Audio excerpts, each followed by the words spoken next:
ஒருத்தவன் கால் தவறி கீழே விழுந்து ஒரு பெரிய மணல் சரிவுல மாட்டிக்கிறான். அது ஒரு சாதாரண மணல் சரிவுன்னு பார்த்தா அது முடியிற இடத்துல பெரிய பெரிய பாறைகளா இருக்கு. சப்போஸ் சரிஞ்சு கீழே விழுந்துட்டா கூட அந்த பாறைகள்லாம் மாட்டி பீஸ் பீஸா போயிருவான்.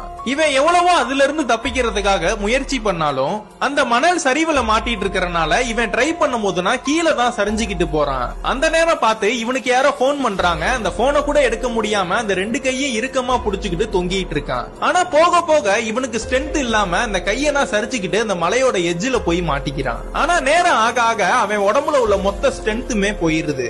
ஆனா அப்பயுமே மனச தளர விடாம கீழே அலைகள் வந்து பாறைகள்ல மோதுற சவுண்ட நோட் பண்றான். கரெக்டா அந்த அலைகள் பாறைகள்ல மோதுற நேரமா பார்த்து கீழே விழுந்துடுறான். அதனாலே பெருசா அடிபடாம தப்பிச்சிடுறான். கீழே வந்ததுக்கு அப்புறம் அவனோட போன் எடுத்து பார்த்தா எப்போ வரீங்க? Download ShareChat.